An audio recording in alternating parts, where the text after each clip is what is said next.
speakers today are Clark Hultquist and Carey Heatherly. And this is a repeat performance for them. I imagine they recall this, but they were on the agenda in 2018, right after we got started, and they spoke to us on the first book that they've done. So now they've done another book, and that's why I asked them to come and be with us today. Clark is former chairman of the Social Sciences Department at the University of Montevallo. He is currently serving as professor of history. And Carey is a professor at Carmichael Library, and he is the university archivist. And they are both active members of the Montevallo Historical Society. And personally, I depend on Carey an awful lot for a lot of the research that I do. And he's a great friend of our organization. And if you were here for the Sally Sears presentation, you got a good sense of just how much he and his staff and the people at the library do for us and for maintaining and collecting the art material for the archives there. So, welcome, and we look forward to hearing what you have to say. Thank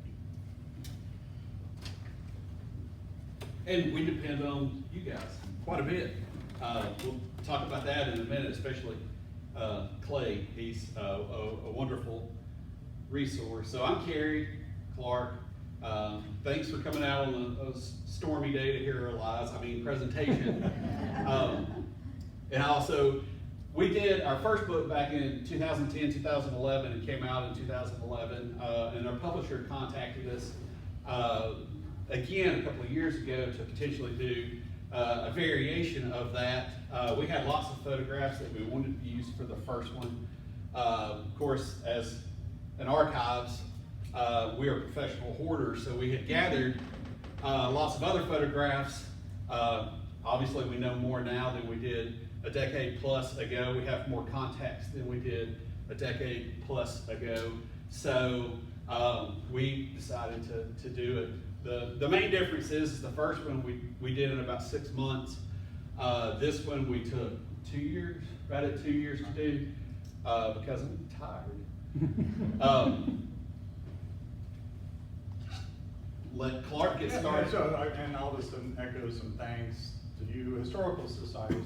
This are so important, preserving local memories, younger people, and I'm not one of those. We're not so interested in the past, and so we really, really appreciate what you do, and just attendance today, and supporting society, and there's so many important Montevallo memories that really we do not want to see forgotten. And of course, Carey and I are both transplants one way or another, and I don't think we told too many outright lies, but we perhaps have some things that we may need to be corrected on from time to time, and we work very hard on this thing, and we talked to a lot of people, and we called people, and did as much research as we could, but at times within our DNA, since we didn't grow up here, sometimes we may not know things, so I shouldn't tell you this, because maybe you don't want to look at the book now as a result. I'm going to read a little bit, not too much, just from the introduction, and you can see what you think about this and if you agree. So we wrote, no one from 1817 would recognize today's city and environs, but a resident from 1917 would know today a number of structures such as King House, Reynolds Hall, Sailor House, Main Hall, McKibbin House, Lyman House, Morgan Winslet Home, Claywood Television, Peterson Home, and various churches in town that still exist, many of which have been remodeled and or updated. Some buildings, sadly, did not make the cut. That over time, some of you know Jeter Hall, and that was my home for some 20 years. I lived in the basement there as a young professor. That's gone. And then, of course, many people miss those buildings, but sometimes things just have to go. And as a historian, it's horrible to say, but I wasn't too sad to see Jeter go. I mean, I love the building, I love the people, but just the structure was an issue. A reading of Montevallo's past and present affords a longitudinal look at an important Alabama town over a 200-year period of time. While many physical buildings and residents may have disappeared, the photographic and archival memories indicate a rich legacy of development, education, recreation, employment, family history, and spiritual enhancement. All human institutions and artifacts undergo periods of renovation and renewal, And Montevallo, both town and university, are fortunate to have retained much of its older charm during various waves of development. And I was talking to someone earlier that, anytime I go through downtown, it's still a charming downtown. And we know we've driven all through the state of Alabama or other cities in the US, and storefronts are boarded up and things just don't look so good. And I'm really, really happy to be part of this community, having been at the university, I think, for 27 years. So if you've not been able to guess by now, our book is a look at past images set against current images, how places look now, whereas our first book was more of a old historic photo, write about old historic photo. So this is a past and present look, and since this presentation is about putting the book together, obviously our cover image is one of the first things we had to do. We submitted like 10 variations of covers, and we got this one back. Clark and I toyed with the notion of an image with Harmon Hall because we had such a good past and present image of it, but then everybody we talked to was like, duh, go with the historic image. This conveys a very past and present view, and of course everyone knows Reynolds Hall. It's a pretty iconic building around here, both town and university related structure. And one of the reasons we also chose this was because of the age of the building, circa 1851. It itself has had a number of not just renovations and remodelings, but repurposing basically over time. But we also like the fact that an early Montevallo or Alabama Girls Industrial School class is there. A number of our pictures, and sometimes you may know when you're working on a project, sometimes you just have to work with what you have. And we had a lot of great images, but sometimes there's no one in front of them. And I kind of like the sort of warmth of that. So we're very fortunate to be able to have that there as well.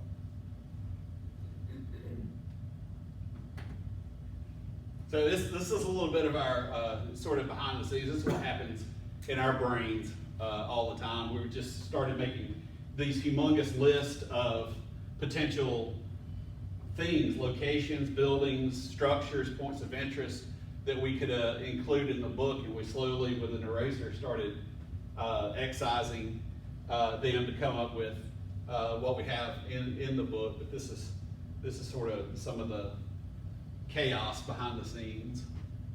It was controlled chaos, though. Thank you. Captions, of course, photographs have captions. You learn pretty quickly to a language we like to call captionese, learning how to boil something down to just a 60 to 80 word caption. We're both kind of, we're on the visual side of things, so I really have trouble processing an idea unless I can lay it out in front of me. So that's what this is. This is a chapter out of a book. We wrote the captions, we printed them, we cut them up, and we arranged them on the table. I think the next slide may have a photograph of photographs that corresponded with them. So this is kind of how we laid it out. And probably all of you are familiar with Arcadia Publishing. Is headquartered in Charleston, South Carolina, and I think they have around 12,000 titles on local history. By far, the most successful local history publisher in the U.S. But because they are such a large machine and publishing margins are so thin, they have really strict author sort of guides and standards of what you can do, how many pages, how long the captions can be. And so in some sense, it's really good to work with such a professional organization, but occasionally, sometimes we felt a little bit straitjacketed in terms of our ability to be somewhat creative. And of course, they were okay with a little bit of creativity, but it had to be within the margins of what they allowed. Yeah, so this is, I think this is chapter 3, and further down the case in the top of the photograph would be chapter 4, and this is just sort of, again, I think both of us have to lay it out to be able to see it and understand it. One of the things that they really like is for you to alternate photographs by page. You'll notice there will be a then, a now, and a then, kind of alternating throughout the book. So that got really confusing I'll be the dumber of the duo and say I couldn't visualize it unless I laid it out. So. And this is our photographer. Clark has a really good eye for photographs. Except for that. And all, but I'm gonna let him talk about frustration. So, and again, it wasn't a huge frustration, but Arcadia really, really wanted, when you had a vintage photo, to line up the contemporary present photo about as much as possible in terms of angle. And so we had a great vintage image of Maroney House from this angle.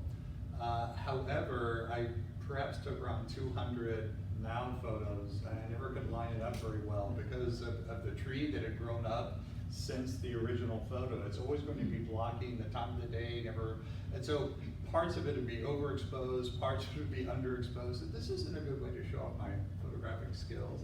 Let's go to a better photo. But you'll see this in some of the other photos, that you just had to sort of work with the hand that you're dealt with. Yeah, the original photograph that we use, or the old photograph that we use, shows the Maroney family standing out front, and of course, no shrubs, no crepe myrtle, no overhanging trees, but that one gave Clark fits. So with this book, I mentioned earlier that we, a decade plus later, we know more people, we have more resources. So one of our great resources was H.G. McGoy. He had these wonderful albums filled with old photographs, some original, some that he had collected from others and had borrowed. So do y'all know where this is? I see heads nodding, but no answers. Ice House. I'm sorry? Ice House. This is the Salem. Salem, the old Salem. Church. Oh, okay. The school. Yeah. That's not where the church stands, or the chapel. And this was, when was this? Late 40s, early 50s this was constructed? I think it says in the book, I just can't remember. Shocked. I've got this slide in here because we had some frustrations with the publisher. No major ones. We enjoy working with them, but this one was sort of comical. Do y'all know which house this is? I'm sorry? It's close to it. This is actually the old president's house that stood on campus. If you're driving on campus, the becoming statue, the hands, that's about where this house sat, and it served the campus from 1904 to 1921. We had wanted to use this photograph and have the new one be becoming the hands statue, but the publisher said that this was not good enough quality to use. They would never publish anything that is this sort of pixelated and blurry and all, but I decided not to die on that hill. But this is our first book, and you'll notice that we used it before, so that was kind of a funny, we giggled about that quite a bit, but it's a beautiful structure, and the area now is still really attractive. But we wound up finding a photograph from the 60s or 70s with students playing Frisbee out here that we were able to use.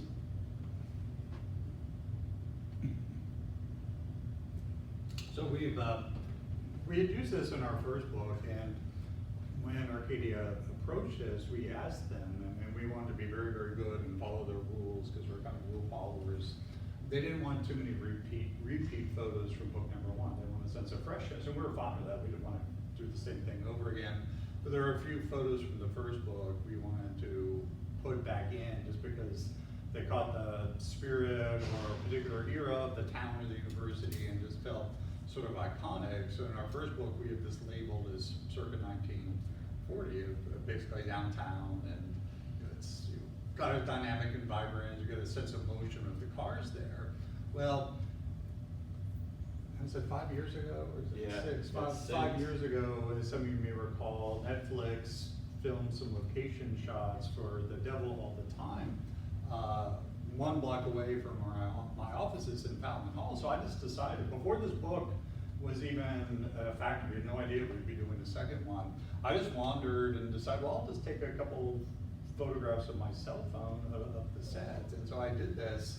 And of course, I had kind of forgotten about the photo we had. Can you go back to that photo? Thank you. And so it's almost the same angle, and the cars almost look the exact same vintage as the photo during the movie set. But Carey, do you want to talk about the technical aspects that was perhaps a problem with the color photo? The author guidelines stipulate that the photos have to meet certain requirements, that they have to be in certain formats, etc. This is a photograph taken on an Android phone. I ran it through Photoshop, which it explicitly says not to do, and I converted it to the format that it was supposed to be in for publication. It went in, never heard another word about it. It said, "That's a great photo." It's like, oh, thanks. Clark will be happy. And I do recall I posted this on a social media platform, and it was a former student of mine from 15 years ago who said, "Oh, that's my dad's car, that he collects them," and they had asked him basically if he could bring his old vintage car. So I thought that was a nice sort of personal touch as well. So a special thanks to Beverly Stamps family. We went out there and took this photograph, in midsummer? I think so. I think it was the other time. Because we had this vintage photograph hanging around in archives. So this is a great house, it's a great structure. We were able to get mostly the same angle. You'll notice they didn't have the fancy air conditioning unit back then. But they wish they did. Yeah. But again, special thanks to HG and Janice Burks for letting us use this material. HG's home, we were in the process of doing a series of oral histories with him. He was a great resource, particularly about the land around his farm and his home. And all. We were maybe 6 or 7 interviews in with him when he had his unfortunate accident and all. But yeah, these photo albums were great. Of course, this home dates back to the antebellum period too, so it's a little further back in history. One of the things that we wanted to do with the book is go outside of town and outside of campus proper and go out a little further into the community. So we did that, and several of these photographs are from the extended city limits and campus limits.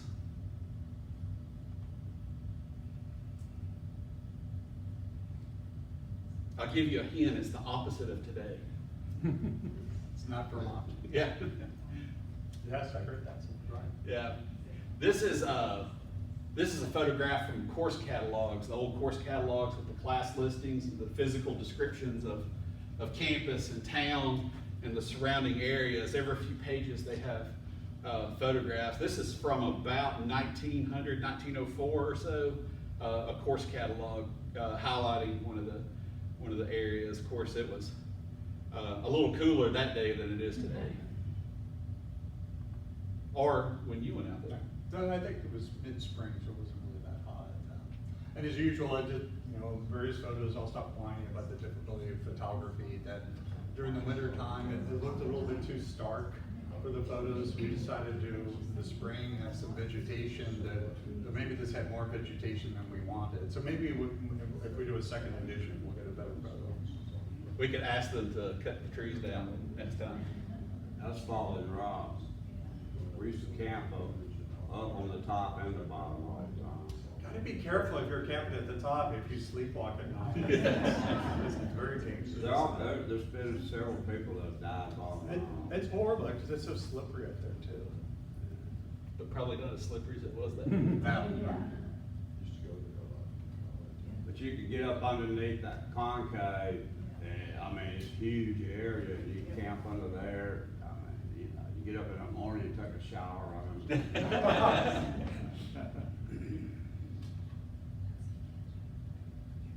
not far from here. We were able to access some history about this home through one of Clark's colleagues. I'll let him talk about that. But from what I understand, when she purchased the home, while she was signing all the paperwork, she also inherited a pouch full of historic documents that she let us scan and use. But you can talk more about the home since you're more current. Okay. This home belonged to Lucille Griffith for a time. Many of you may know it thanks to Clay. It's the Ward home. Right? Yeah. So, and of course, Lucille Griffith, a long time history professor and chair of the department, lived here as well. And we wanted to use it because we had this great photograph. One of the things I love is the brown suitcase. Yeah, and again, you know, the clothes and the hats and the typical, I hate to make fun of teenagers, I used to be one, but just so bored, you can just see in their eyes, please take the photo, I want to get out of here, etc. So, because so many of our photos that we mentioned are just sort of bare and stark and just buildings, and I love buildings, but I like when we could find photos of humans just to give it that more personal touch or give it a sense of belonging. Do y'all know who these ladies are? I think that may be one of the 4 Ward girls who looks so bored. Right. Right, yeah.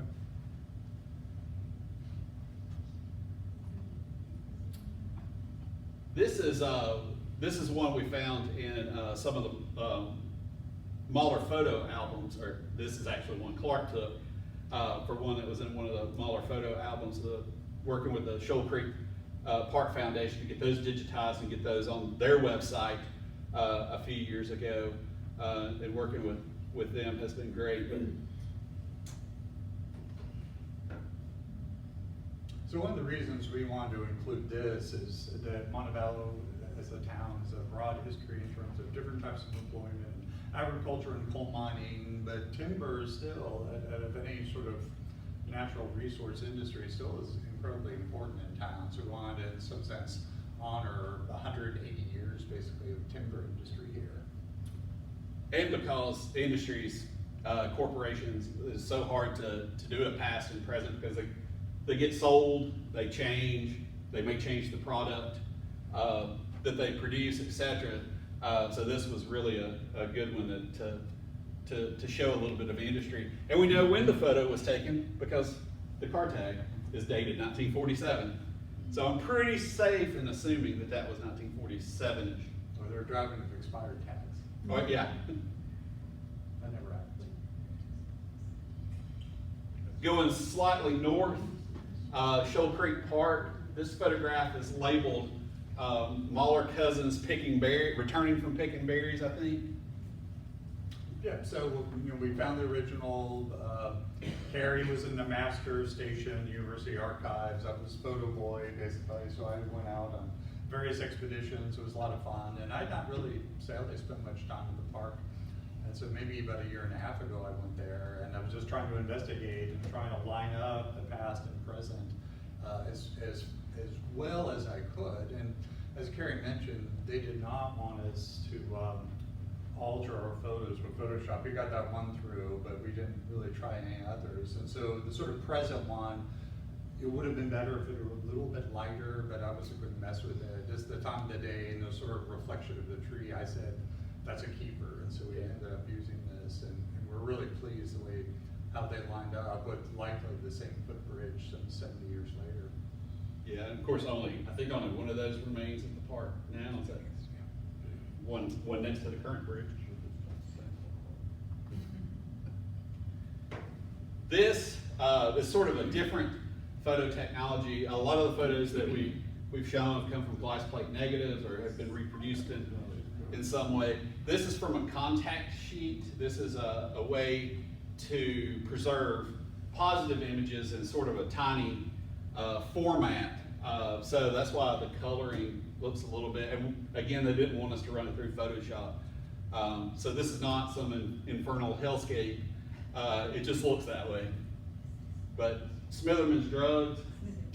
So a long history in terms of town, and one thing that, and this shows where Montevallo is not in my DNA, so sometimes you see what you want to see.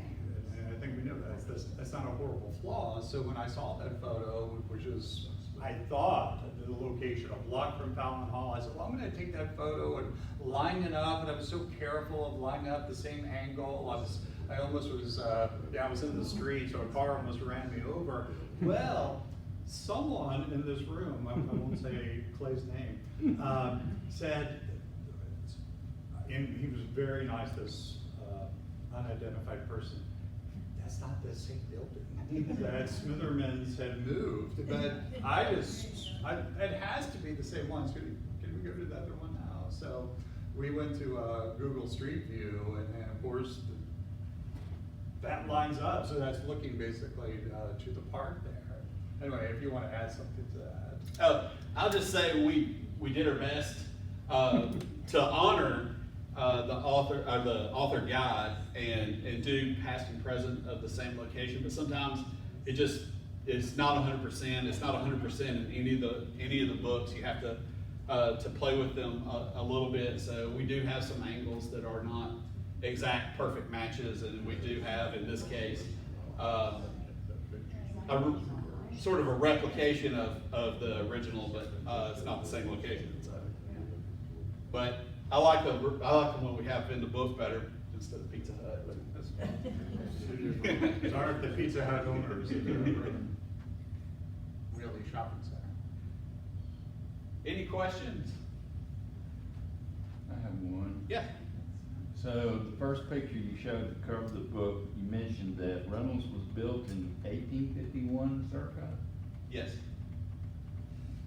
University of Montevallo, Alabama College started in 1896. What was it the Girls Industrial School then, or what was it? It was built in 1851 on land donated by Edmund King, probably used in slave labor, donated by Edmund King. It was the Montevallo Male Military Institute. The first principal was a man named Griggs, so it became the Griggs Academy, kind of as a colloquial way to say it. It did not last very long. The Cumberland Presbyterian Church stepped in 1858 and bought it and built Sailor House up by the Center for the Arts.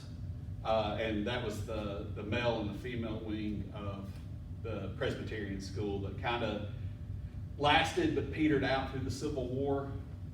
It was a number of schools, fits and starts, through the 1870s and 80s.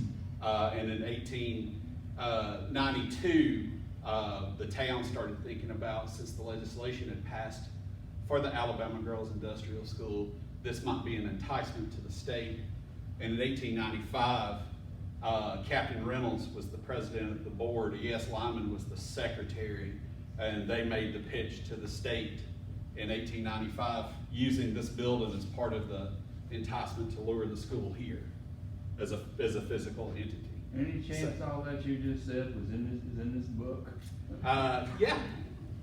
Awesome. Well, at least 70 words of that, so we have to compress a longer reality into sort of a thumbnail history of any building. And it is amazing either how much or how little one can say in 70 words, depending upon the topic. There's several articles on our website that cover all of this. And that's, I think, is part of the reason that we chose this as the cover image, other than being iconic, but also the structure is both a building of the city and one of the university. We didn't want this just to be a university book just because we work for the university. So two of the 4 chapters are basically on the town itself and 2 are on the university. Carey, what was the reason why they wouldn't let you use Photoshop? I'm not entirely for sure, because the first book, we reached out to Colin Williams, who teaches in the art department, and he photoshopped a couple of the glass plate negatives for us, and we got them through and all, and we kind of photoshopped 1 or 2 in here and passed by, but I think they prefer to do it. You'll notice the picture of Smitherman's drugs. in our presentation as we handed it to them is not the same as it is in the book. So I think they want to do their own thing. They want to have their own visual control. And I think they probably, and I can understand, they may not trust some authors to be technologically sophisticated. They may mess up the photo some way or another. So I can sort of understand that from a publisher perspective. They want content control, would be my guess. I know enough about Photoshop to get myself in trouble most of the time.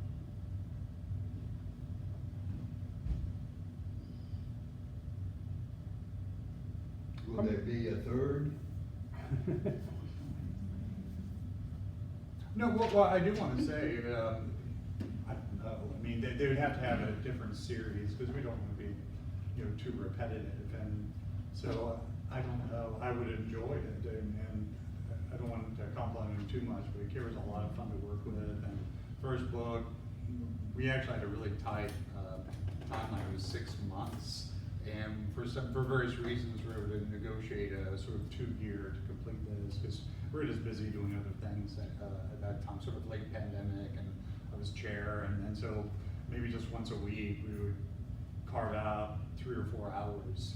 And so certainly, if there were another opportunity, it would be delightful to do it again, and it was a lot of fun, and I'll have to admit, some of you may know in the room, I'm a European historian, but I really like Montevallo, I love Montevallo, I've been here a long time, and so it was a lot of fun to learn more about the city where I've worked for 27 years, so there could be, but I don't know if they have another series that would be appropriate for us. I would, at some point, working with Clark's always fun, learn so much. He undersells himself with the European history thing a lot. He has a really great eye for ads, especially visual advertisements. So turning him loose in newspapers and watching him find things, tidbits and headlines and stuff, and has been really beneficial with both of these books. I know they, excuse me, but I know they have a postcard series of books, but I don't think we have enough vintage postcards. Not yet.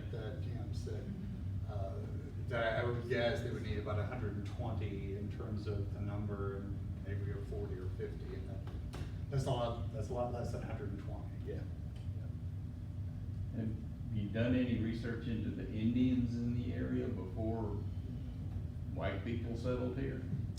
I know some people who have, but we've not, and I've not in any of my work beyond just sort of what you hear in the area generally, but not serious archaeological work or anything like that. Back in 1999, when I was a freshman in college here, we used to be able to go where the baseball field and the driving range is and find arrowheads and pieces of arrowheads along the creek there. Yeah.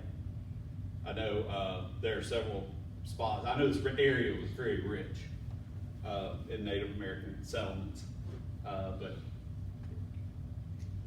not yet. I guess silence indicates we're done. Okay.